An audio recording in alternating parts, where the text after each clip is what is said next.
The views and opinions expressed on this program do not reflect the company, owners, management, staff, clients, or partners.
It's Wednesday, the 10th day of September, 2025. Welcome to Bermuda's Daily Talk Show. It's the Daily Hour brought to you by the BAC Group of Companies, Medical House Lindo's, People's Pharmacy, and a big shout out to HSBC Bermuda for ensuring that we are able to pump through the radio airwaves on Hot 107.5 with these most important community conversations. I'm Jamel Hartman, and Teo Dill will be bringing us a news break in a bit.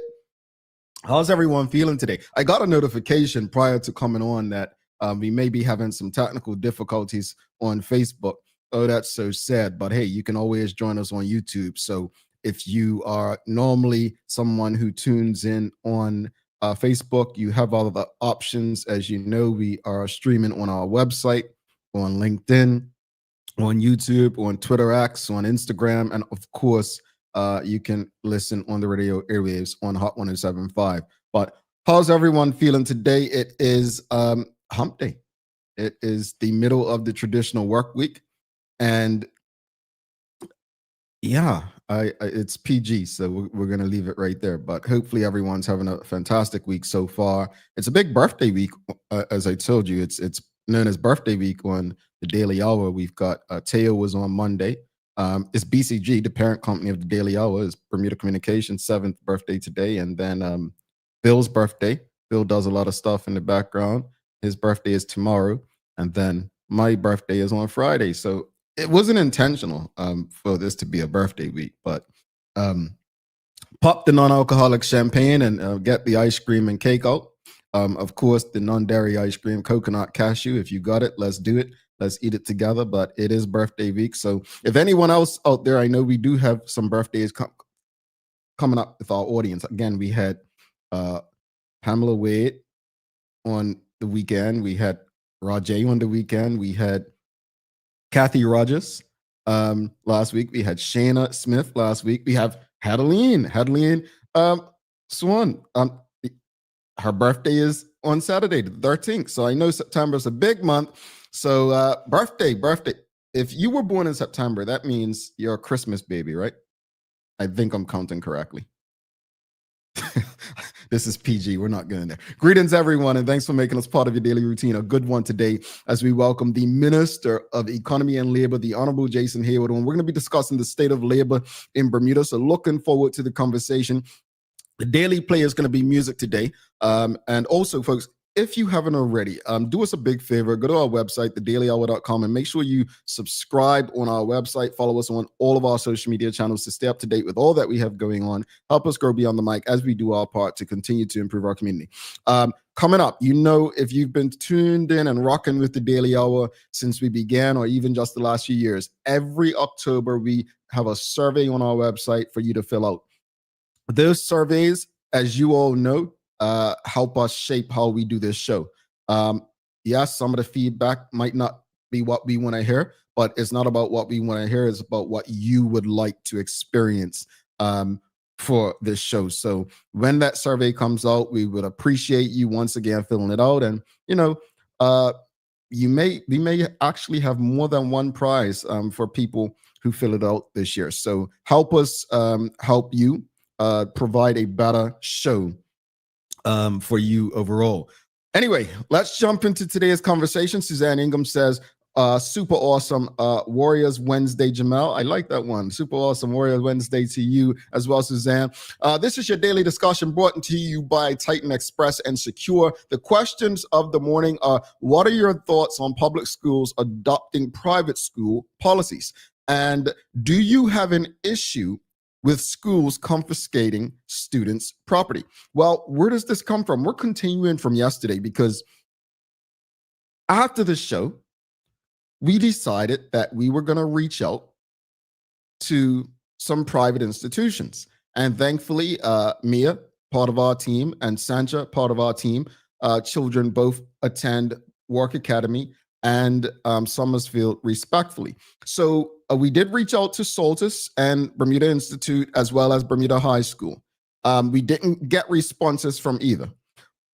But we read what I thought maybe 95, 98% of us agreed with, the policy that the Ministry of Education, under the direction of the Honorable Crystal Caesar, said regarding the mobile devices, right? Now, I think we all agreed.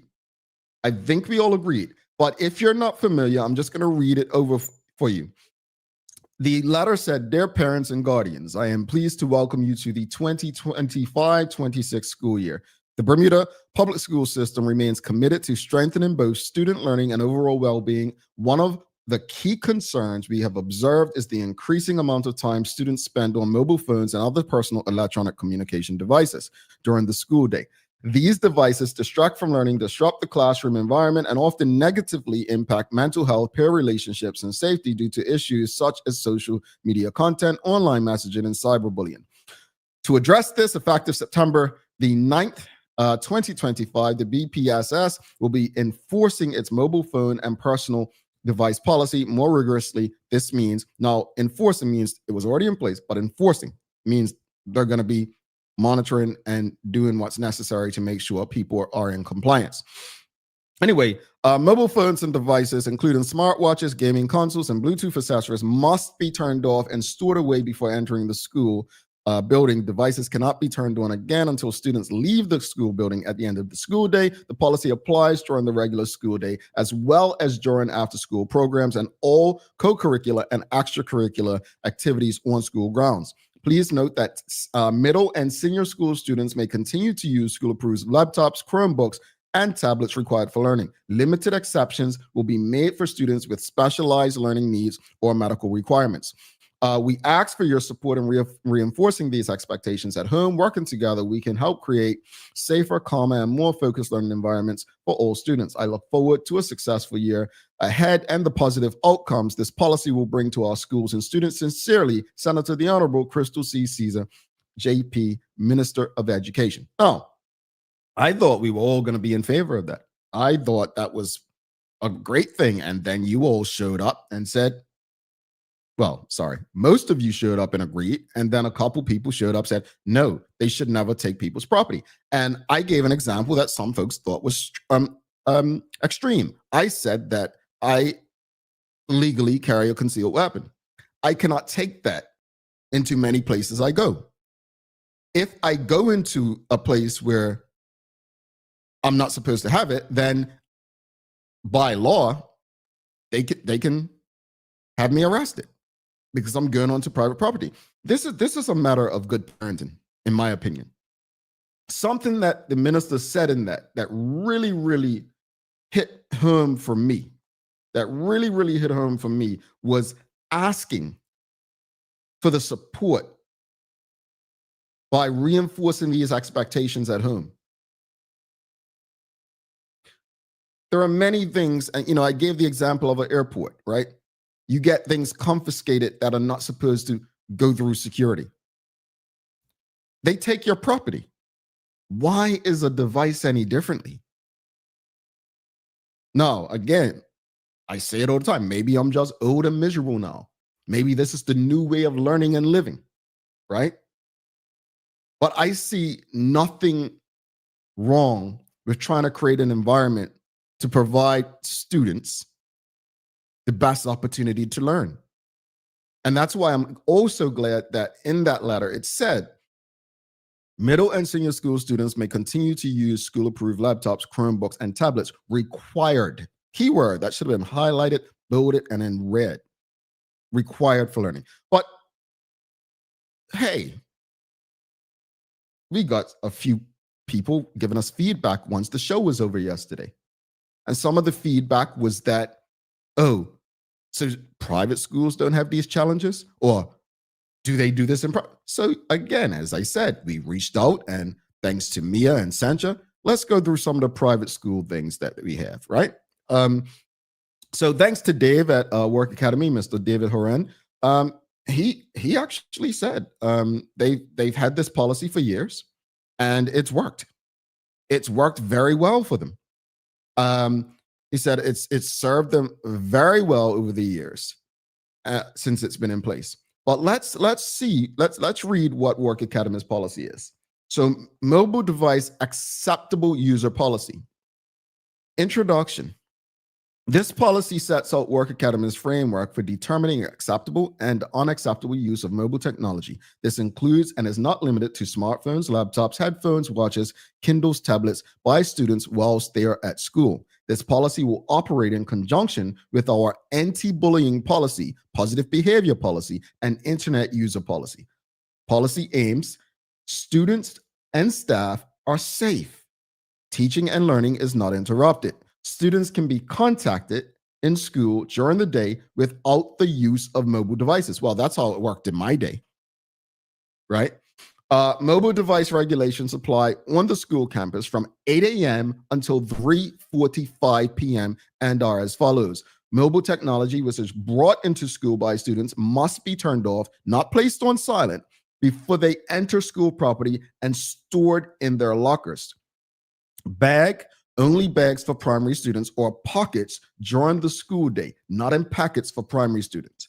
In the primary school, bringing in mobile phones is actively discouraged. The only time a phone may be needed, and then not necessarily a smartphone, is when a child is involved in after-school activities off-site, or if she is catching the bus home.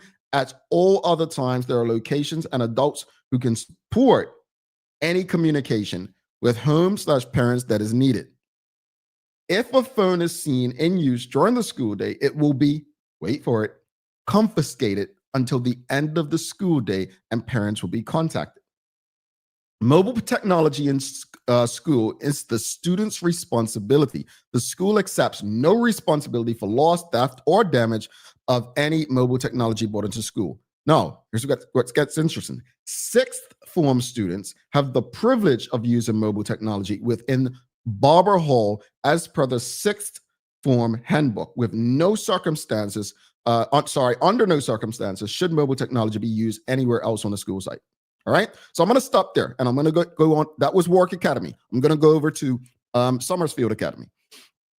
Mobile phone policy. This policy is intended to ensure that personal devices include mobile phones, smartwatches, headphones on school property do not interfere with the learning, safety, and well-being of students and staff. Definition. For the purposes of this policy, a personal mobile phone device is any device that emits an audible signal, vibrates, displays any message or video image, or is otherwise capable of sending, receiving, emitting, photographing, recording, storing, or displaying any type of audio or visual communications files or data. This includes, but is not limited to, cellular phones, smartphones, smartwatches, any similar device that allows the possessor to access the internet. Headphones refers to any over-ear or in-ear listening device, including AirPods or any listening device with Bluetooth capability or wired technology. It has been 17 years since Apple introduced the iPhone, and today we have compelling scientific. So they basically give the rationale about smartphones. Mobile device regulations for various age groups. All students are responsible for mobile devices they bring to school. Summersfield accept no responsibility for loss, theft, or damage to any device brought on campus. For P2 through M2, owning a mobile phone at these age levels is strongly discouraged. Students should not have one in their possession at school. Students who bring mobile devices from M3 to M5 must turn them off, not set to silent, before entering school property. Devices must be stored in lockers or bags and remain off during the school day. Here are the consequences. If a mobile phone is seen during school hours, it will be confiscated till the end of the day. A second offense in a week will result in the phone being confiscated overnight. A third offense will result in the phone being confiscated for the rest of the school week. Repeated infractions, multiple confiscations, will be addressed according to the school's behavior management policy. Now, I've said a lot, folks. I have said a lot. It's your turn. Yesterday, we had a lot to say about the government's move to enforce the banning of mobile devices in our public schools. The question this morning, it seems like the government is ready to enforce this and take a page out of some of the private institutions. What are your thoughts on public schools adopting private school policies, but also, do you have an issue with schools confiscating property? Do you have an issue with it? Let's go to the audience. Got quite a few comments.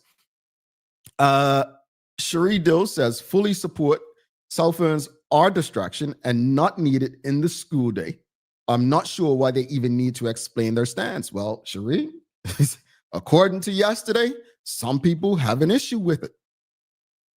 Dr. Anthony Richardson says, I have no issue with confiscating students' property as long as the school has clearly set out regulations, setting out grounds for confiscation of property and an appeals process. Okay, I like the appeals process, right? Might be a special situation where the student may have gotten permission from the school, and maybe some people on the day did not know. Cherie Dill says, break the rules, suffer the consequences. This is basic. Cherie, it's interesting you say that, because just yesterday I was talking to someone, and I might have said it on this show. When we were fighting conscription, when we were fighting to end conscription, I knew what the consequences were. I was breaking the law. I knew what the consequences were. And I think that's what people fail to realize about us fighting conscription. There were consequences. If you're going to break the rules or laws, I didn't agree with the law, right? So I broke it, and there were consequences for that. The same goes for school, right? If you're taking your device, they've told you in advance that they're not allowed on property. There are consequences. And I'm sorry, I don't have children in school, but folks, I literally need to hear a logical argument. I've yet to hear one. A logical argument as to why confiscating a device that a child has been warned, told, and asked not to bring onto school property. What is the issue with that? I've yet to hear something that makes sense. This is one of those things, as I said yesterday, that you would think everyone would be in support of. I'm going to save it for later, but there was a quote. And if you realize what each statement said, it spoke about the student's well-being. My daily inspiration for you later today is going to be about feelings and well-being, because I think we conflate the two. And I think our community would be much better if we actually focused more on people's well-being. Let's go back to the audience. WKD Lama says schools should confiscate phones. 8 hours without a phone will be fine. Yeah. Michelle White says no issue. School rules are school rules. Learning to follow rules is a part of life. Given in when young, they become wayward adults. This has to be reinforced by parents too. Absolutely, the parents have a role to play. Kenton Trott says, I agree and fully support the ministry on this. My children are at school. Their personal devices are with me. Stacey Ann Brown says, really don't understand why parents would have a problem with this. It's the rule of the school. Phones are indeed a distraction for kids. I'm honestly, man, I do not get it. Folks, you know me. I'm happy to sit on an island by myself. I am. Like, my thoughts are very different from most people, but I could not find anything wrong with this. In actual fact, I think you all may think I'm exaggerating, but I think this is one of those things where it's not political because it actually comes across like a community movement. A community movement. Dexter Smith said in the comments yesterday, like, these people are using phones to record fight. Like, what do they need a phone for? Again, we couldn't even have calculators in class. This was me in math class right up to college. Like, seriously, I'm not even lying to you. We could just about use calculators. Having a calculator was considered a distraction and cheating for us. Ellen K. Horton, Ms. Horton says school rules must be adhered to. I fully agree with confiscation. Okay. Dr. Anthony Richardson says the confiscation policy of or policies appear to have worked in private schools. Why try and reinvent the wheel? If it works in private schools, then use the same in public schools. Absolutely. I think sometimes we have to do what others are doing, right? If it's working. Renee Simmons says, I always thought there shouldn't be mobile devices allowed in schools. My reasons is that they are susceptible to encouraging distractions and encourage cheating amongst others. Yeah. Folks, this was your daily discussion brought to you by Titan Express and Secure. We've got the Honorable Minister Jason Hayward coming up, but before that, we also have to go to the news break with Teo Deal. Folks, if you have any questions or comments about the state of labor in Bermuda, you can send them through. What I'll ask you is keep them short, keep them respectful. I'm sure you have a lot of questions. I am excited that the minister is joining us this morning. So we're going to show some love to Titan Express. Then we'll go to Teo for an updated news break. And then we will also do a commercial break, then come back with the minister. All right. So do not go anywhere in the meantime, whether you are streaming on Facebook, LinkedIn, YouTube, Twitter X, or Instagram. Give us a like, love, follow. Make sure you subscribe and share it with your friends. Help us beat the algorithms. The Daily Discussion is brought to you by Titan Express and Secure. Visit TitanEXBDA.com, your leading tour and transport provider specializing in Black History tours throughout the island. And SecureBDA.com for all your property management, waste management, residential, and commercial trucking needs. Professional, punctual, and reliable service is our commitment to you. I just got someone said, I said respectfully instead of respectively. Folks, Ara, thank you for bringing it to my attention. All right, let's go to Teo Dill for the Daily Hour news break, and then we'll hit our break, commercial break, and come back with the Honorable Minister Jason Hayward. Stick with us.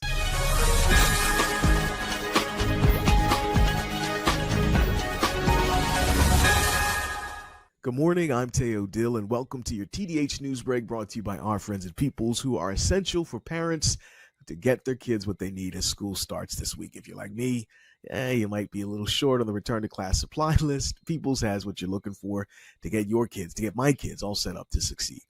Now, public schools started yesterday for thousands of local students and families, and according to a new statement from Education Minister Crystal Caesar, they will be attending their current school until further notice, since the education reform timelines for opening and closure have been deferred. Minister Caesar announced that all the ongoing infrastructure upgrades on public schools are going to finish before any subsequent announcements are made about schools either opening or closing. Minister Caesar explained that this planning change has been necessitated in order to provide stability for students and to maintain focus on the desired teaching and learning improvements in public schools. The statement also outlined that the development work and transition planning for the upcoming signature learning programs are still underway, and the new parish primary school features at Francis Patton, Purvis, Harrington Sound, and Elliott will all continue to be phased in. Now, all that said, if it helps, Bermuda is not anywhere close to alone in dealing with education challenges, with new data indicating that nearly a third of U.S. students in their final year of high school lack basic reading skills, the lowest performance they've had since the mid-90s. These results come from a congressionally authorized project last year run by the National Center for Education Statistics. The report also shows that nearly 50% of American high school seniors lack basic math skills, 5 percentage points higher than 20 years ago, and nearly 40% of what would be local M3s lack basic science skills, about the same level as 2009. Now, there may be some lessons that can be learned from an unexpected role model. That is the state of Mississippi, who apparently improved literacy for students more than any other U.S. state over the past 15 years. And here's a summary of the policy commitments that they took to make their kids better readers and therefore more successful people. This was such a dramatic improvement that some commentators started calling this the Mississippi miracle. But it's not a miracle, it's just good policy. Because one researcher from the University of Toronto found that this improvement was linked to the Literacy-Based Promotion Act, or the LBPA. The Mississippi legislature passed the LBPA in 2013, and that bill did a couple of things. It expanded access to full-day pre-K programs.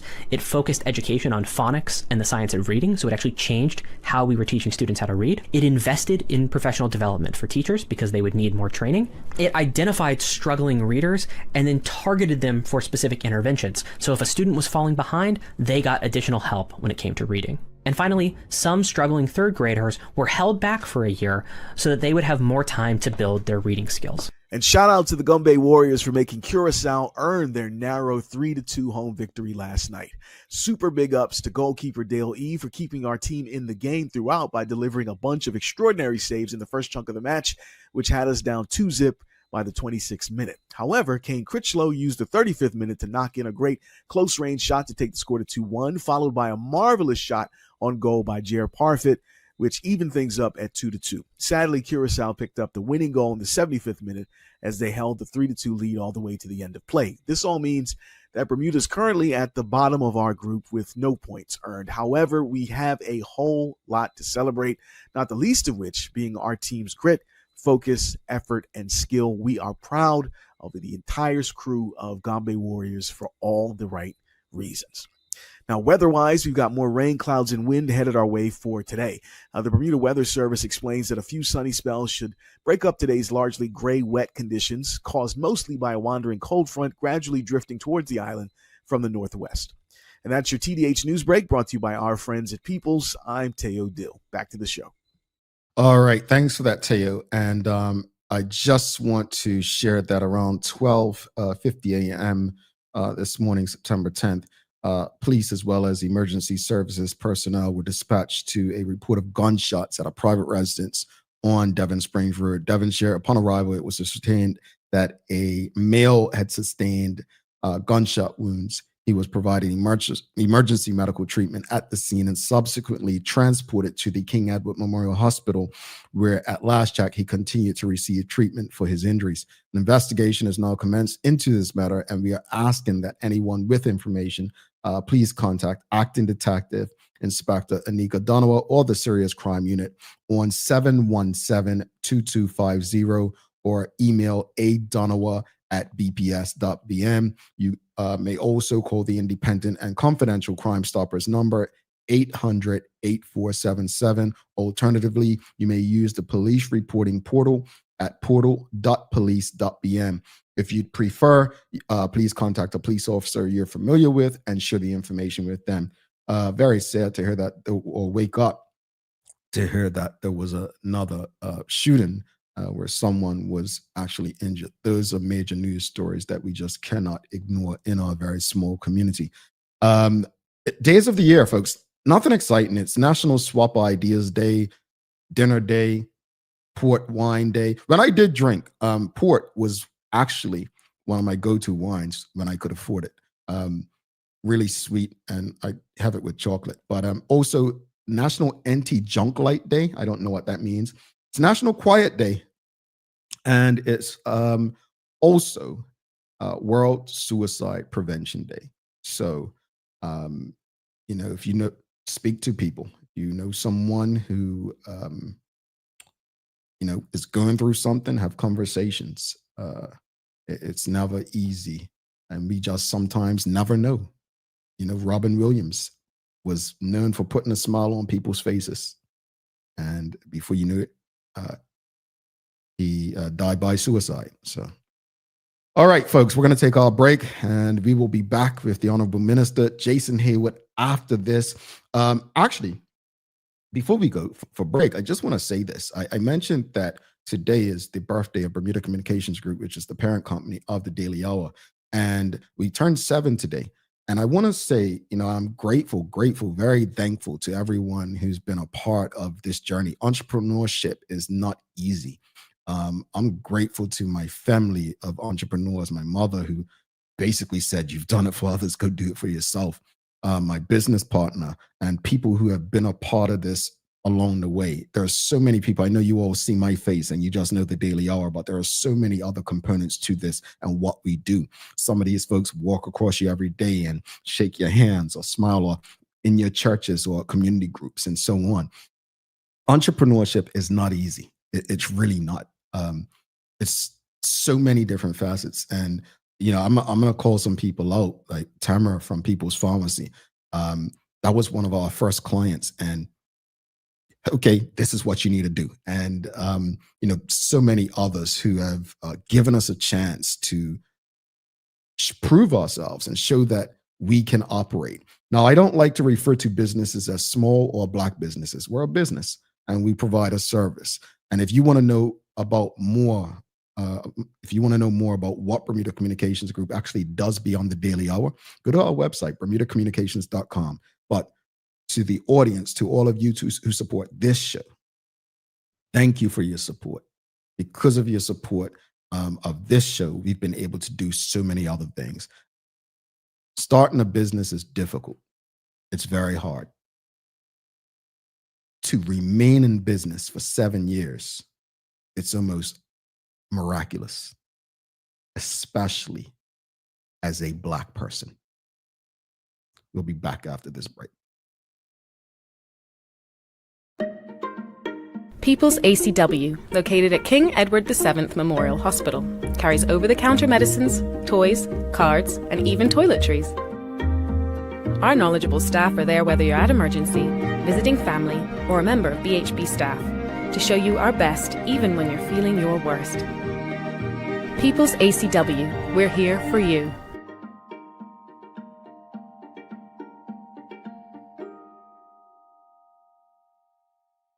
Ready to take your financial game to the next level? HSBC is here to help you power up your financial fitness. Your strategy should be sharp and ready for anything, because luck won't get you to the top. Whether securing your future, growing wealth, or planning for life's next serve, HSBC's experts are here for you. From budgeting to investing, let's craft a plan as unique as your goals. Plus, get free financial planning consultations to stay on track. Learn more at hsbc.bm/financial planning. HSBC Bank Bermuda is licensed to conduct banking and investment business by the Bermuda Monetary Authority. Take a look at our workforce for construction workers and tradesmen. Durable, stretchable in all the right places, and plenty of options for tools and accessories. Paired with our wide range of tough and comfortable footwear, you can't go wrong. As you can see, Medical House really is a one-stop shop for everybody. We can't wait to see you. See it all at our new expanded location on Bakery Lane. Discover Drop It, your go-to grocery delivery. Browse and select from a wide range of groceries, from fresh produce to daily essentials. Our friendly drivers deliver fresh groceries to your door fast, saving you time and hassle. With Drop It, you get fresh groceries delivered fast so you can focus on what really matters. Drop It, freshness at your doorstep, delivered to your door with Lindo's. Why go anyplace else? Get ready for the cool Bermuda nights ahead. A CI-AC mini split AC unit from BAC Group is the perfect solution, keeping you warm this winter and cool all summer long. While supplies last, you can get a unit starting at just $913.50. Plus, receive an extra 10% off when you pay with cash or credit card at the counter. BAC Group, comfort for every season. SCARS stands for Saving Children and Revealing Secrets, and we are a Bermuda nonprofit organization whose mission is to reduce the risk of child sexual abuse and to be an advocate and a voice for children who've been sexually molested, as well as their affected family. New media like the Daily Hour is really important in partnering with organizations like SCARS. It's another platform for us for awareness. There can be no radio silence as it relates to child sexual abuse, and we need as many initiatives as we can get. We need to keep this message alive. In terms of us and the work that we do, live engagement is good because it allows the audience to ask questions, to make comments, even to provide us with encouragement and support. What I love about the live engagement when Scars is being interviewed by Jamel is just this feeling of safety, this feeling that he gets it. He cares about children. It's a connection.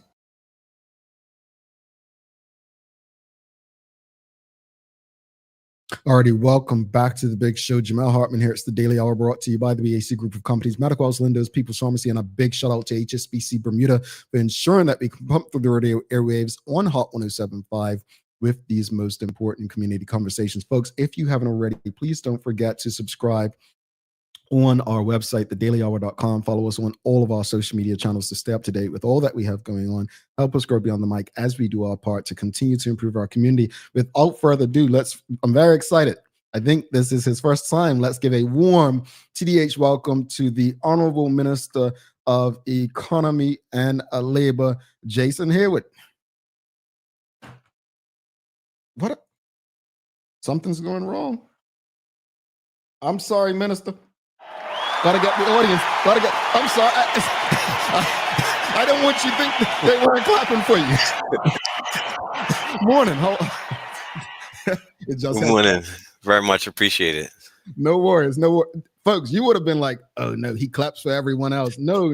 Trust me, that was an error.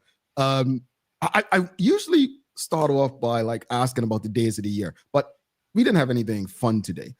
But I want to ask you real quickly, if you don't mind, about our discussion this morning, Minister. First of all, thanks for doing this. Thank you for coming to have this conversation. But do you have any thoughts? I don't know if you have your children are still young enough to be in the school system in Bermuda, because I haven't seen them in years. They're probably my age by now. But what are your thoughts on the mobile devices in schools being enforced?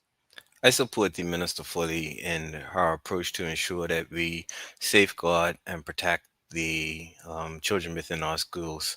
I believe that the devices are a distraction. They serve no purpose in terms of providing additional value to kids. There are cases in which there needs to be communication between parents and students within the school system, and the school should make it clear how that should be facilitated during the school day. Sure, makes sense to me. Said it more eloquently than I did earlier or yesterday, and understood. And I'm glad that the minister seems to have support with that. Now we just need the support of the community, especially the parents. All right, so we're discussing the state of labor today. These conversations are happening almost daily. How are you assessing, or would you assess, the current labor climate across the island, especially in terms of worker conditions and morale? And so, first and foremost, when we look at the assessment of labor, we look at whether or not we have a contracting labor force or expansion within our labor force. We've done extremely well to rebound overall job numbers since the downturn in the pandemic. Just to give a rough example, around 2019, we had over 34,000 jobs. During the downturn caused by the pandemic, we went down to 31,000 jobs. That was 3,000 jobs lost in the Bermudian economy. Since which we've increased our job numbers by approximately 2,000. And so over the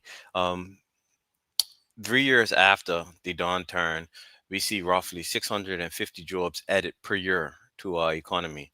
We want to ensure that we continue with that sustainable job growth.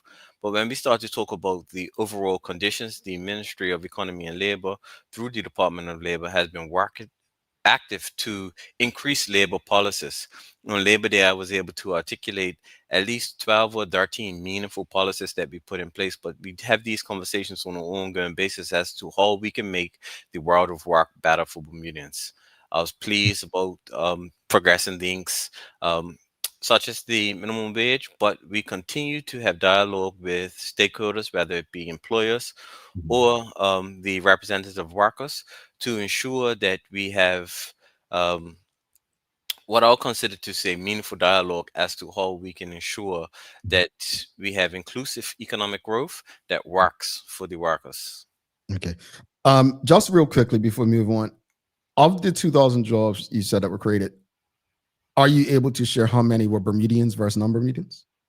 Okay, and so we do have a breakdown year over year. I don't have that specified, but here's what I'll say.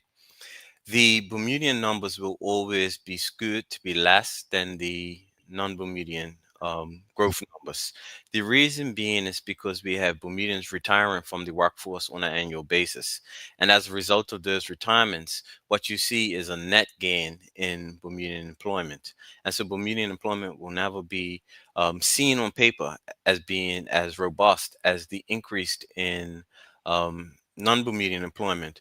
But I would say that there have been gradual rebounds in Bermudian employment, not at the pace of non-Bermudian employment. And I think the factors around our aging population will continue to skew our numbers. All right. Thank you for that. Let's jump to, you mentioned minimum living wage. Now, it's no secret that when the One Bermuda Alliance was government and they were talking about this, I was very vocal against the idea. And so it's not that the PLP came in power and I was vocal against it. I know some people who were on the commission who have spoken to me about it themselves and tried to change my mind.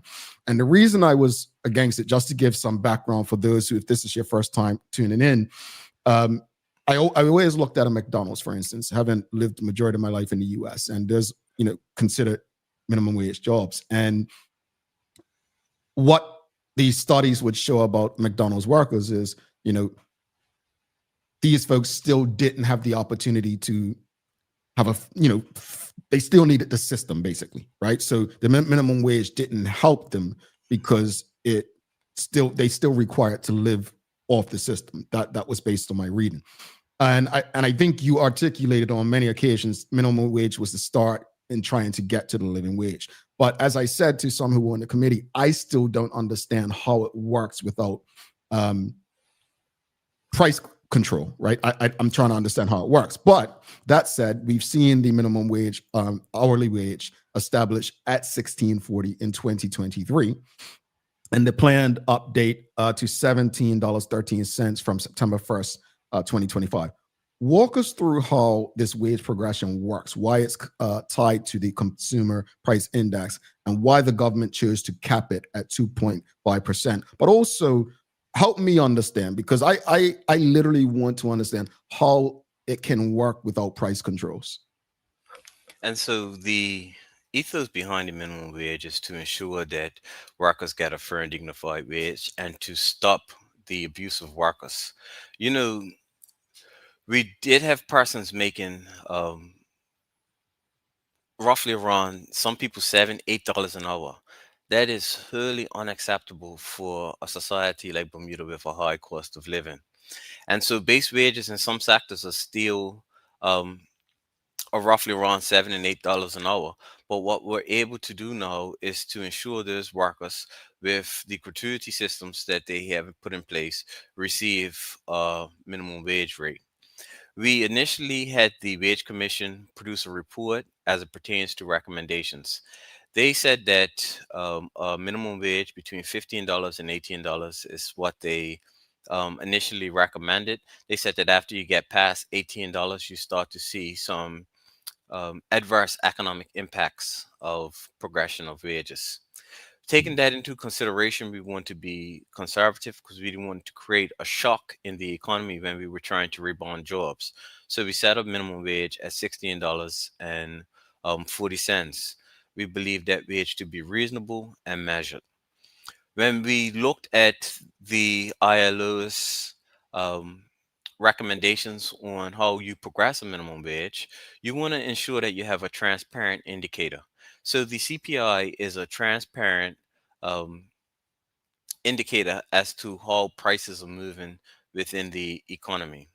You also want to ensure that the periods in which you'll progress the minimum wage are clear, so the employer and employees share the same expectation. The Ministry of Economy and Labor would have put out a position paper as it pertains to progressing the minimum wage rate. That report would have got some level of public feedback, and then we would have um, shared that report with the Wage Commission. The Wage Commission then would have done their own analysis, and they would have provided a recommendation. They endorsed the methodology that was set out by the Ministry of Economy and Labor, which was progress the minimum wage rate every 2 years, utilizing the CPI cap at 2.5%. The reason why you want to cap at 2.5% because you may have a economic shock, which may create a high inflationary period. And then the adverse effect of progressing wages beyond what an employer can actually pay means that it may lead to the contraction of jobs. And so whatever you do, you want to be moderate and measured. Some believe that it's not good enough, and some believe that it's a bit too much. But what most fundamentally agree with is that we are progressing in a very transparent way. We are making progress as it pertains to ensuring that wages are fair and ensuring that people, moving people out of what we consider to be starvation wages. Fair enough. Thank you for that. And just continuing on that, with over 2,500 workers, many in sectors like hospitality, retail, and personal care, directly benefiting from the wage increases. How many are Bermudians, and how do you balance ensuring a living wage with concerns from businesses about potential operational strain? So around 60% of the 2,500 workers. You would know the majority of workers in retail are Bermudan. 70% of the workers in our hotels are Bermudian as well. Where the numbers of non-Bermudians are higher is sometimes in the personal services, and also in our restaurants, which is a little less than our hotels. But we want to ensure that we take both points of views into consideration. We want to ensure that we provide meaningful progress for the wages of workers. As a former union president, it was my responsibility on an ongoing basis to sit down and reasonably negotiate wage increases. And so I don't have any fundamental challenge with progressing the wages of workers. That's what I done day to day prior to entering in politics. But the other thing is, we also have to determine from an employer standpoint what is reasonable, what they're able to absorb, and whether or not we create economic disruption. The methodology we have determined that we're going to use, we don't believe creates vast economic disruption, and we haven't seen since the implementation of the minimum wage a contraction of labor. All right. This is my own laziness in speaking and asking this. Where has minimum wage, like a jurisdiction where minimum wage has led to living wage that's worked out for the population? Like, are there any examples? Because it's certainly the United States is definitely not worked for the poor people. And so in certain states within the United States, they've progressed past the federal minimum wage to implementing a state level minimum wage. Minimum wages in Europe and Canada are actually progressing, and they believe that to be best for society. What we have to be mindful of is the two terms. And so minimum wage is a wage floor, while living wage is the wage that is designed to say, to deal with affordability in our economy. What we're going to do is we are going to develop a living wage rate. That living wage, we're going to utilize the data that we currently are collecting from the Household Income and Expenditure Survey. Once we get that benchmark data, then we're able to set a living wage. But will we turn a living wage into the statutory minimum? I don't believe that is what we'll initially do. I think it goes more to speak about what are the other things that we have to do as a government, what are the other policy positions we have to do to ensure that we progress people's purchasing power.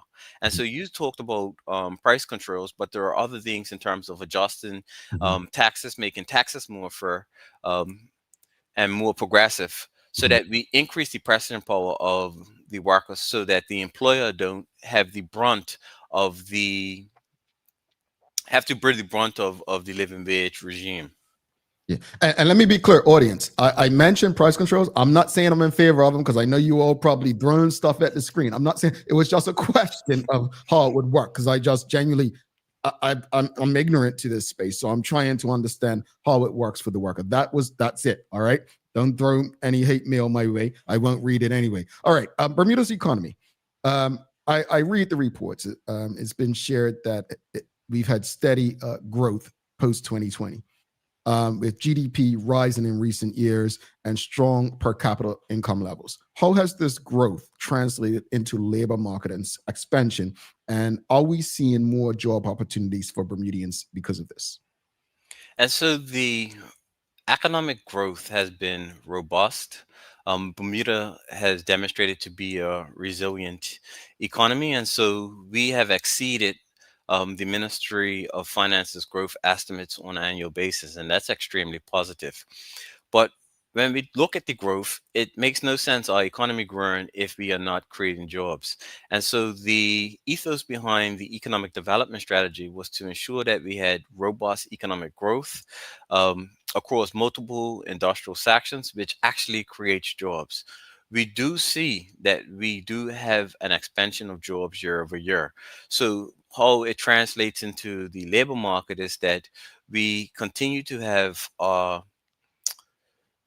economy which is conducive to the expansion of jobs, and those jobs then create greater levels of opportunity and variety for the Bermudian job seeker.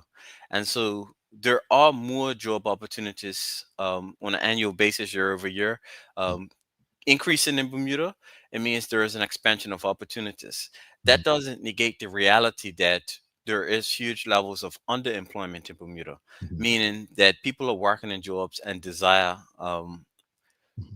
to work in other levels within either their company or additional companies within the economy. There are also huge barriers that we continually run up against as it pertains to this glass ceiling of Bermudians progressing to middle management positions, and then there's a barrier where they can't seem to penetrate the senior management positions, and then they see guest workers progressing past or accelerate past them in the job market. And so those are things that we are grappling with. We will be moving forward with pay equity and pay transparency policies to better support the Bermudians in the workplace, reduce some of the inequalities of opportunities and the discrimination that takes place in the world of work in Bermuda. Indeed. Thank you for that, Minister. Audience, I see many questions and comments coming through. We'll get through as many as possible. So keep them coming. We'll get there. Trust me. I want to shift gears a bit, Minister, because your ministry has highlighted, and we've discussed it on this show, the demographic challenges that we're facing regarding an aging population.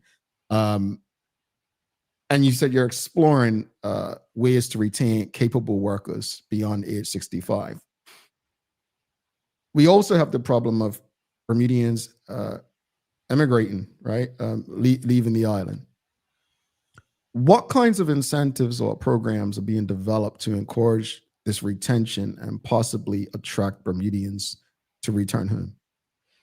And so, number one, the demographic challenge is real. We have a rapidly aging population.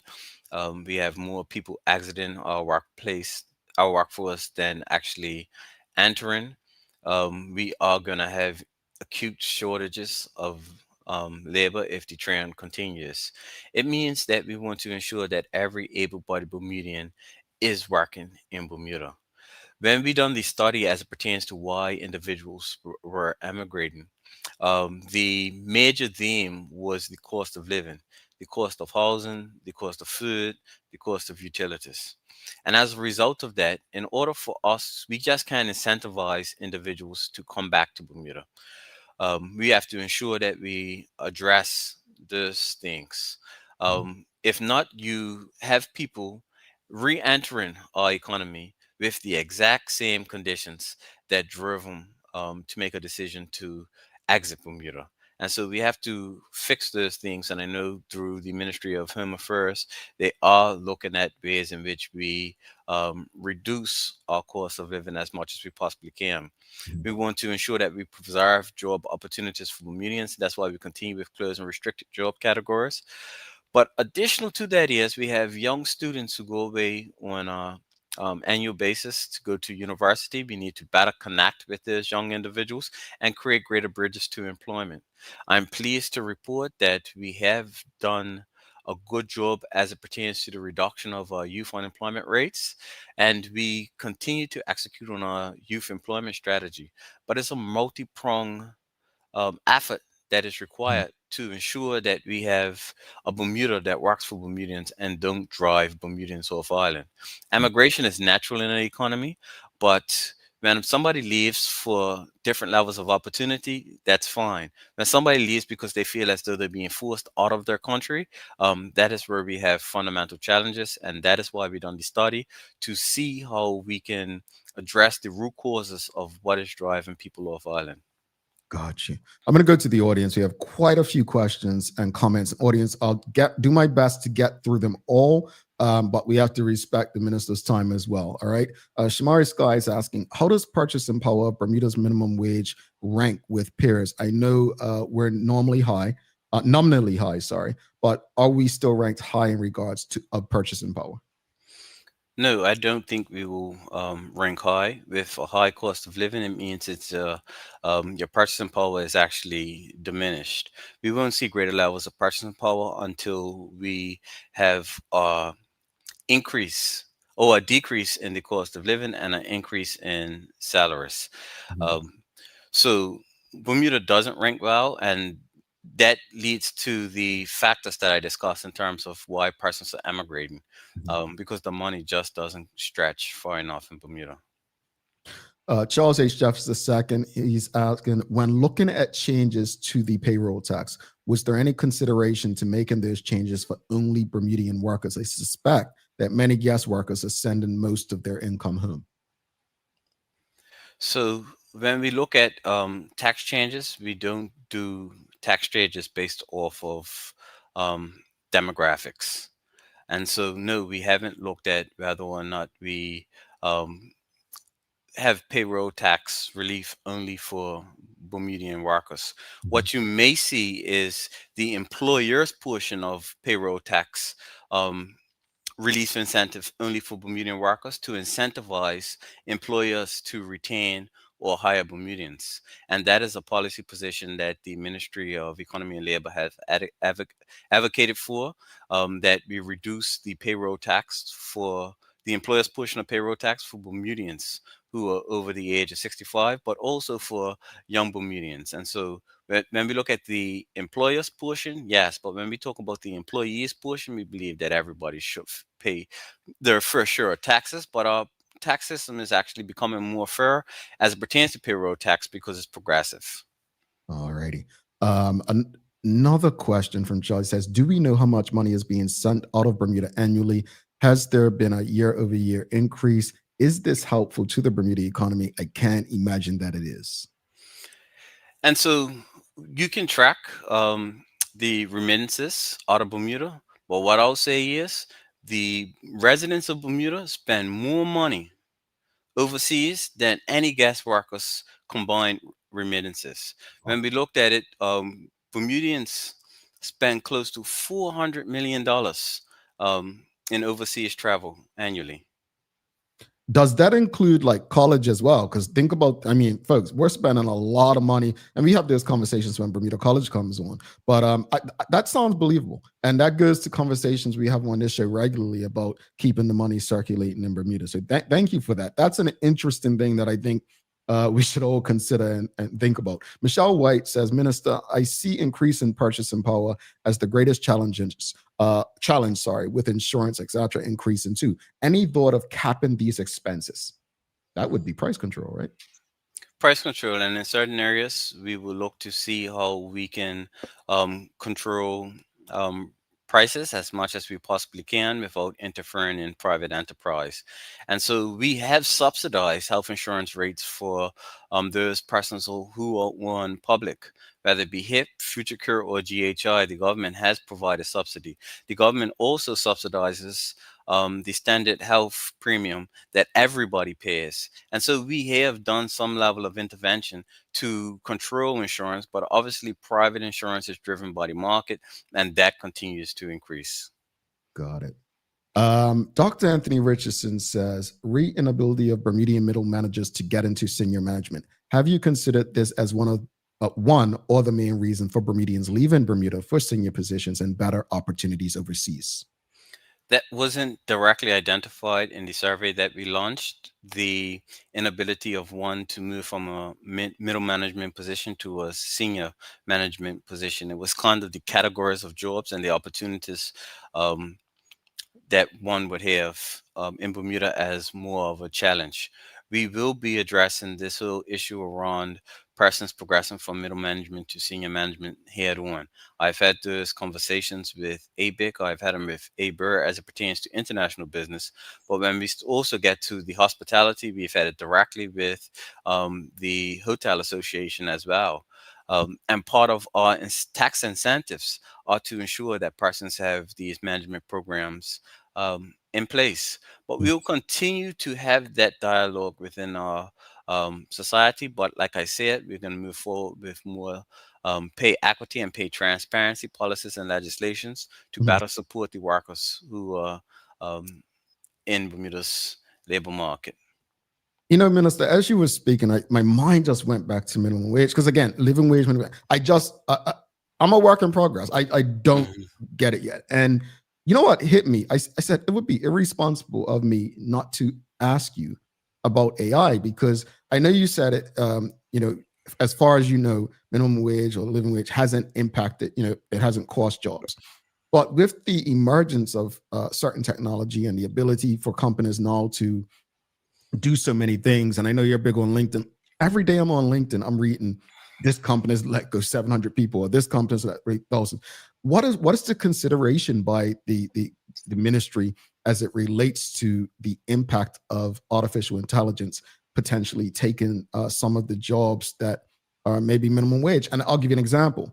You travel to conferences a lot. I'm sure you've been in a hotel where they don't have a bartender. You might go to the bar and just sit down, get yourself a Coke or a ginger ale, and you actually have a machine. There's no bartender, right? In airports now, there's no way you just have someone bringing you your food. You order on the machine and so on. This hasn't hit Bermuda yet, right? My fear is that when a big hotel reopens in Bermuda, that they will probably find ways, unless there's something in the contract, where they don't have to hire people. What are the considerations being put in place around those kind of things? And so we continue to monitor. Before we even get to AI, there was this whole thing about automation. And we looked at the global status regarding automation and the contraction of jobs just off of automated systems. Because we don't have a large tech sector or a large manufacturing sector, it didn't impact us as much as other jurisdictions. But Bermuda is still very conservative in the way in which it looks at things. And so if it comes to a place where we believe that it will become disruptive for technology to displace members within our labor force, what we can do is look at what other countries have done and look at what we consider to be reasonable accommodation. Based off our senior population, we want to ensure that we continue to retain human beings that can interact with our seniors, because our seniors may not be able to utilize technology in the same way in which our younger members of public may interact with businesses. And as a result of that, we'll monitor the impacts, but the service industry will remain heavily humanized, I would say. And I don't see that level of huge disruption in our hospitality industry. The job numbers that we're looking at from Fairmont Southampton opening back up and redeveloped Elbow Beach property, we're looking at close to 800 jobs within our economy. Right now, we do not have the labor force to even power or supply to those um, establishments opening back up. And so our greatest challenge right now is not automation, it's a battle with our own demographics. Indeed. Gotcha. Thank you for that. We've got Shamari Sky asking, shouldn't every guest worker get a living wage as a baseline? Is it unethical to approve a work permit with a wage the worker can't survive on? And so every guest worker is entitled to the minimum wage rate. And I agree that what we've done for years is we've had persons employed in Bermuda, and we had no clue the level of wages that that individual was receiving. And to identify that some guest workers are making $7, $8 an hour without tips and gratuities, we believe that to be somewhat inappropriate for a society with one of the highest cost of living.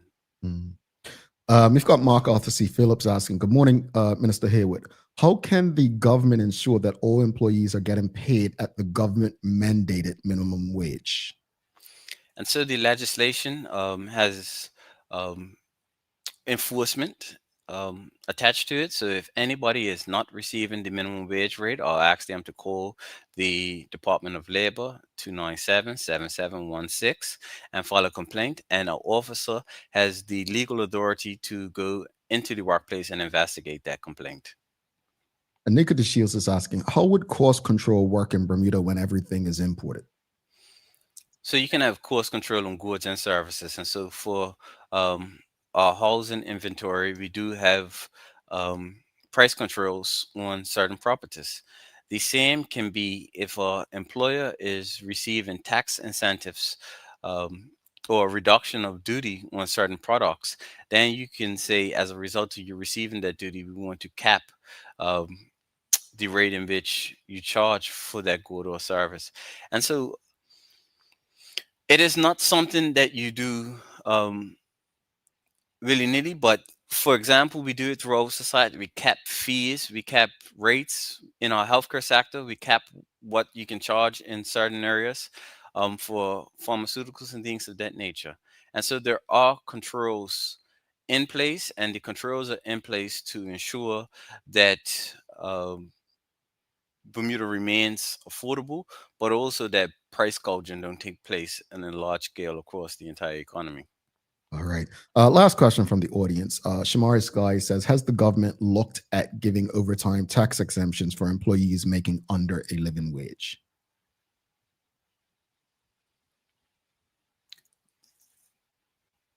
That's a confusing question because no employee should be making under the minimum wage rate. We don't have a living wage established as of yet. Indeed, that's what I thought. I don't know, Minister. I think again, I'm not the quickest learner, right? So I'm very honest. It may take me longer to comprehend and understand things, which is why I have to read a book multiple times versus Teo just scanning it. I don't feel confident in Western economists. So it's not even just Bermuda right now. I just don't feel confident with technology. I don't feel confident with competency. When you look at, I read something in the US on LinkedIn this week that the 400 billionaires in the US, their wealth has grown such and such percent over the last year, whereas the poorest, middle class to poorest, their wealth has dropped, right? And that's just capitalism. But I need to feel confident, and I'm sure I'm not the only one. So looking ahead, like what's your vision for Bermuda's economy and labor market over the next few years? How do you plan to build a resilient and inclusive workforce that meets both employers' needs and worker well-being? Like, how can you leave us feeling confident this morning?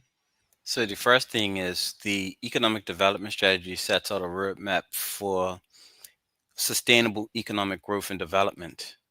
The strategic priority, there are a number of strategic priorities, but the two that are fundamentally important for me is number 3, which is the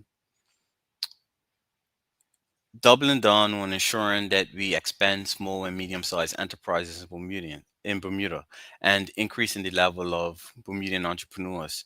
And so we will be working on a robust national entrepreneurship strategy, which will create a roadmap as to how we better support our small and medium-sized enterprises. And there's where we see organic growth in Bermudian ownership of businesses as well as Bermudian job growth. The fifth item within that or strategic priority is the investment in people. We will continue to invest in the development of Bermuda's human capital. And so we will continue to invest in the people of Bermuda, whether it be ensuring that they have access to job opportunities, scholarships, internships, ongoing training and development. We need to ensure that we have social protections across the board and increase social safety nets and also increase in labor protections. The fundamental social contract the government has with the people of Bermuda is to ensure we not only progress the economic agenda, but we progress the social agenda hand in hand. And so what we're going to be talking about moving forward is inclusive economic growth and development, where the people of Bermuda actually feel and get to share in the prosperity of Bermuda. I'm glad you said that, because I think some of the statements that come out is like, we've had this growth and so on. And I'm just like, well, is it really growth if the people aren't feeling it? And I remember the first time I started seeing that, Bill Henberry was the CEO of the Bermuda Tourism Authority. And he would, the BTA, when I was there, would brag about tourism numbers this and tourism numbers that. And I'm like, well, you shouldn't have to keep telling people that the numbers are improving and they're great and this and that. The people should feel it, right? So I don't think that people were feeling it at that point. They were just being told that things were great. When do you think, what do you think will happen where people will actually start feeling the results of the healthy economy? So it's not one size fits all. Mhm. We have now, our largest sector is international business. That represents roughly around 28% of our economy. Right now, we have the over 50% of the employees in international business, they are Bermudian. If we compare that to international business in the 90s, you had less than 10% of the employees in international business were actually Bermudians. Those employees make very decent wages, which are most likely above the median income in Bermuda. And as a result of that, it means that Bermudians are sharing in the prosperity of that particular industry, and Bermudian families are actually feeling that growth. That's just one industrial example. But if we continue to progress into other sectors within the economy, when we put out the first quarter economic update, we talked about employment income. Employment income has increased in every industrial section in Bermuda in the first quarter of 2025. It means two things. It means that we are expanding the amount of jobs across industry and that salaries are actually progressing. That means that Bermudians are feeling or are being positively impacted by the progression within the economy. However, if we don't get a grip on the cost of living, then we still have this erosion of purchasing power. So multiple things have to work hand in hand. But we are striving to get to a place where what we consider to be inclusive economic growth, where people feel as though their quality of life is not being eroded, is kind of our principal aims. Mhm. Minister, I know you got a role. Are you okay with two more questions from the audience? That's no problem. Okay. We've got Charles H. Jefferson II, and he says, where will those 800 people live? Does your ministry support employers and guest workers with the economic expectations? I see new guest workers surprised by a high cost of living. And I want, before you answer that, there was I hang out on Twitter X every now and then, and Bermudians were on there complaining about woman who was on TikTok, crapping on Bermuda. And they were saying, non-Bermudians always crapping on Bermuda. Why come to Bermuda? And so on. And again, I've learned to give people grace because of this show. I've learned to give people grace. So I actually reached out to the woman on TikTok. She was a nurse at the hospital. And I asked, to meet her and some of her colleagues. And I met with them down at Botanical Gardens, the little coffee shop there, back in April. And I as I was speaking to them, I was trying to get them to, explained to me, their disgust with Bermuda. They had come from countries like Dubai and Spain and somewhere in Southern Africa, and they were just explaining that it's hard to find a place to live. The benefits are not as great as they were where they came from. They felt like they were sold bad dreams. The housing is terrible, and so on. So I just wanted to add that to what Charles is saying here, because I've mentioned that on the show before. But how do we attract the best if we don't have the conditions that is going to keep them there and keep them happy? So housing is an admittable challenge. What we're going to do is ensure that we have laws in place that works for homeowners, so that they feel more comfortable in renting their um, properties to both Bermudians and expatriate workers. There's just been a lack of trust that has been all established between homeowners and renters, and we need to reestablish that balance so that we can have more houses being placed back on the housing market and increase our housing inventory. Government also has to and is committed to now doubling down on the expansion of public housing. With both of those measures, we should have an increased housing inventory. The large hotel establishments will also have uh, dormitory options for their staff for the most part. But we will continue to struggle to find adequate housing for the current demand in our labor market.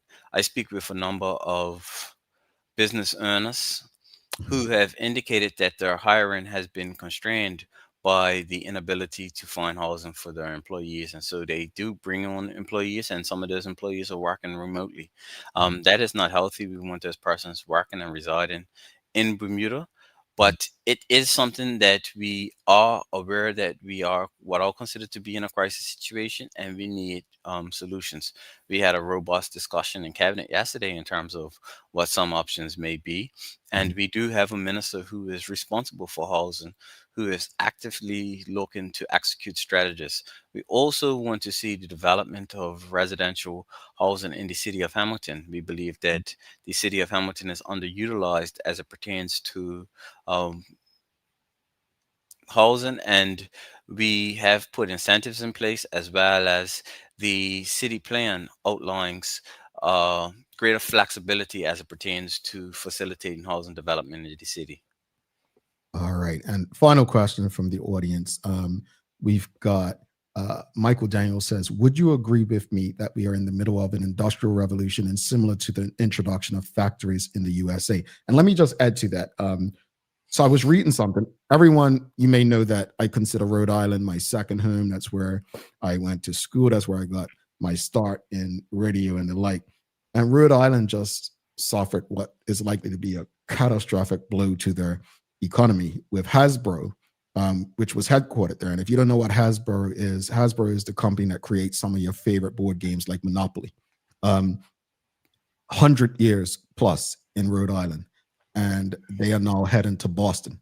Boston offered like $14 million in incentives.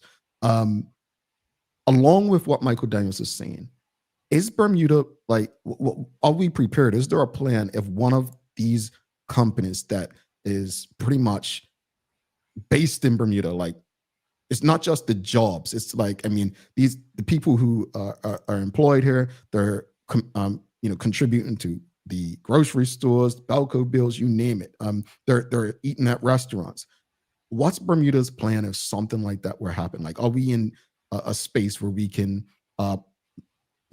considering our economy probably with any state is more comparable with Rhode Island because it's the smallest state? Here's what I asked you to consider. It means we have a diversified economy. We want to continue to diversify our economy a bit more. One of the single largest employers was Firma's Southampton Princess. That closed down. If that closed down for economic reasons, we'd be having a whole different narrative, but it's shut down for redevelopment. But that created a shock to our economy, and our economy continued to grow. and we continue to have increased job numbers, notwithstanding that establishment shutting down. When I spoke with even wholesalers as it pertains to the economic impact that particular establishment has, that establishment, it was responsible for around 55,000 guests annually. As well as when I talked to a wholesaler, they said they import much less hamburgers as a result of that establishment shutting down. And so it has a direct economic impact, but then also an induced and indirect economic impact. In any normal circumstances, if that shut down or the hotel simply failed, what we'll be saying is that how would our economy survive, whether or not our tourism product will even be sustainable, is the end of tourism in Bermuda. But we continue to grow and progress, and that's when I start to say our economy is resilient. If we do have an economic shock, because a company determines it wants to leave, we will have to find ways in which we pivot. But part of our growth strategy is to ensure that we have growth outside of some of our core areas, and that we also create the capacity to pivot as best as we possibly can.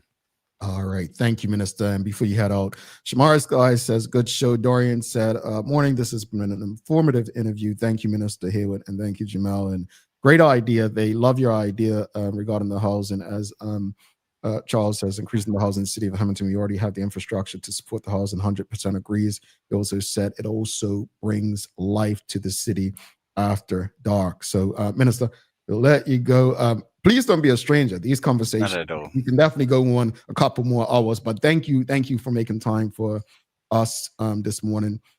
And please, if there's anything that we can communicate, it's been informative. I've learned a lot this morning.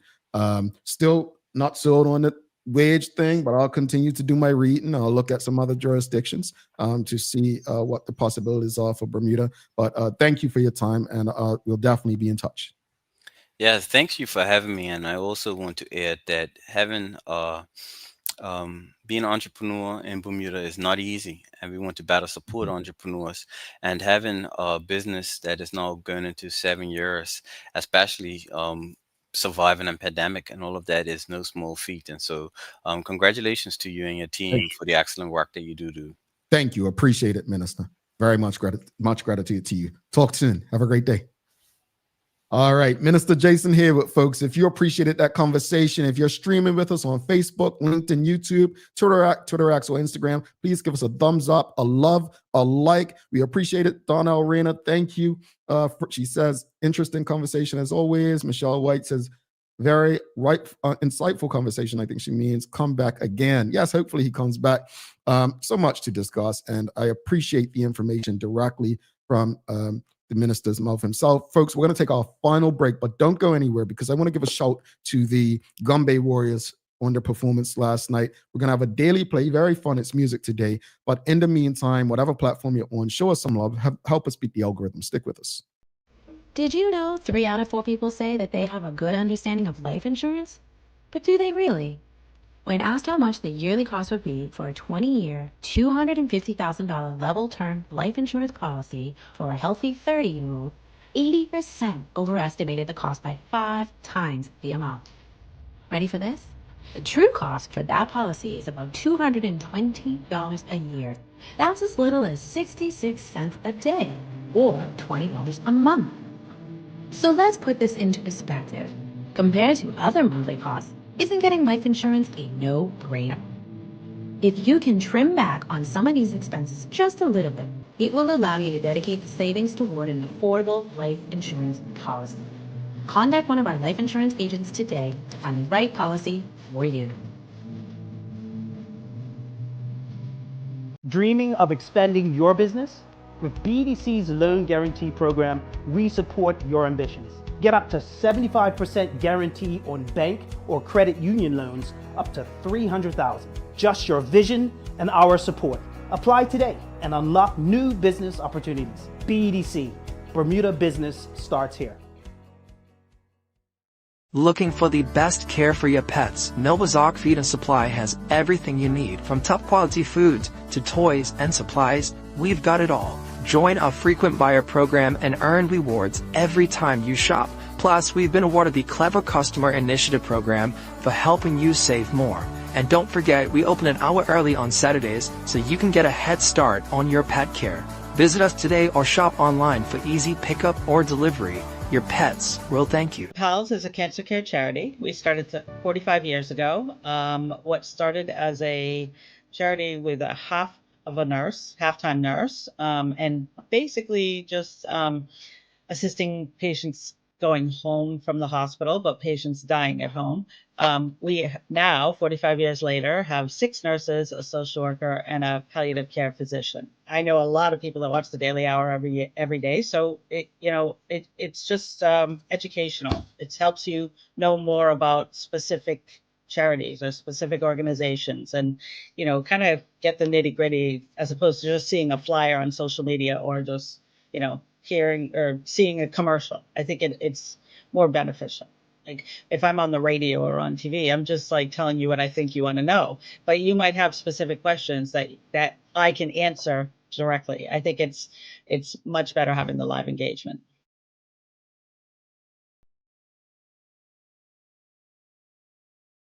All right. Thanks again to Minister Jason Hayward for stopping by this morning. Folks, again, if you haven't already, please do us a favor. So many of you tuned in, so please make sure it's reflected with your likes, your loves, your follows. Share the link with your friends, your family, your colleagues. He answered a lot of questions today that people discuss often, so share it in your WhatsApp groups. Just make sure as many people as you know have access to these community conversations as possible. Thanks again to the BAC Group of Companies, Medical House Lenders, People's Pharmacy, and a big shout out to HSBC Bermuda for ensuring that we can pump through the radio airwaves on Hot 107.5 with these most important community conversations on a regular basis. Folks, it is time for the Daily Play, brought to you by Bermuda Trivia, now available at stores throughout Bermuda. Follow Bermuda Trivia on Facebook, Instagram, Twitter, X, and TikTok to find out why it's Bermuda's favorite trivia game. All right, it's fun and it's music today. Oh, this is easy.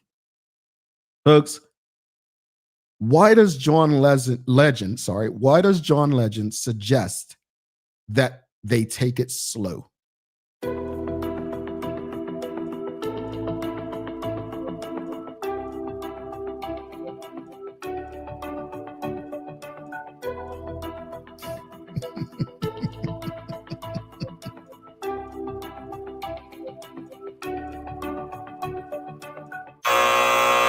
I thought you all had this one. The reason John Legend suggests that they take it slow, because as Kajay Matthew says,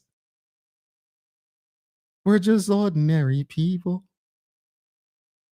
I'm just saying, that was a hit, man. It says take it slow because we're just ordinary people, folks. All right, we've got to wrap it up. Look, regarding the banning of mobile devices at schools, I think in a sensible, respectful, and loving community, all of us will be on board if we truly understand what's best, not just for the children, but the educators and the community overall, for our safety and our well-being. As far as the conversation with Minister Jason Hayward, I am appreciative of him and any other government minister or politician, period, who chooses to come on this show and engage with us. This is the only place where we really have live engagement with every and anyone in Bermuda. So the fact that they take the opportunity to do this, I am appreciative, and I know based on the audience response, you are appreciative. I love hearing things straight from people's mouths rather than reading in the news. It gives me the opportunity to respond and ask questions for that which I don't understand. I think there's some good ideas there, though I'm still not sold on the idea of minimum or living wage. I am not a believer in price controls. I think the market should determine things. And when I say the market, that $400 million that he said Bermudians spend outside of Bermuda, we determine things sometimes. Imagine if that money was pumped in our own economy. I always speak about accountability. Some of it's on us. Now, that's not to say that the government can't do better and shouldn't do better. But I always say a lot of it can start with us. So I appreciate some of the things that the minister said, and hopefully we can have him back to delve a bit deeper, especially as we get closer to the throne speech and our new calendar year 2026. All right, folks, I said I was going to give you some daily inspiration today, but first I want to just address the performance of the Bermuda men's national team last night. I tweeted yesterday that I didn't realize that Curacao was coached by Dick Advocate. And if you're not familiar with Dick Advocate, he is a championship winning manager, Dutch manager, and he's won in Europe. Jamaica is coached by Steve McLaren. Steve McLaren is a championship winning English manager. And I'm not saying that Bermuda lost because of these coaches. I'm just putting it into perspective that these are no slouches. We have a very good coach, in my opinion, as well. But perspective. Bermuda's attitude last night changed after they went down 2-0. They didn't slouch and give up. They kept going. They kept fighting. There's lessons in that. And I want people to truly understand that that's why we need to back this team. That's why we need to cheer them on. They didn't lay down last night. They fought back. And in the end, were overpowered. But they should leave that game with confidence going into next month against Trinidad.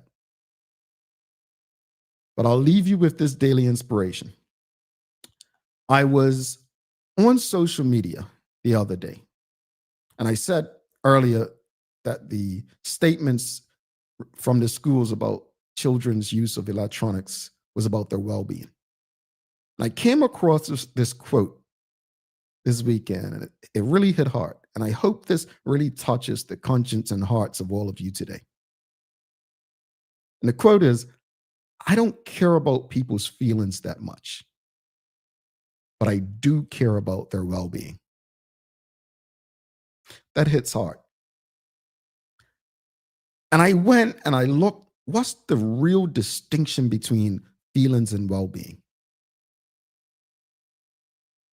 And I was told feelings means, as a parent, you're going to tell your children no, and it may hurt their feelings. No, you can't go to that sleepover. No, you can't eat this.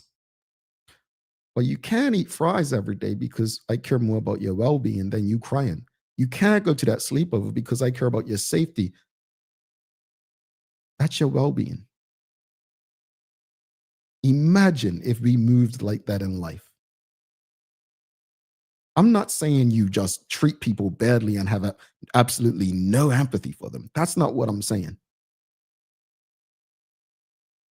But when we begin to care about the well-being of others over how we make them feel, I guarantee you'll see different results in our community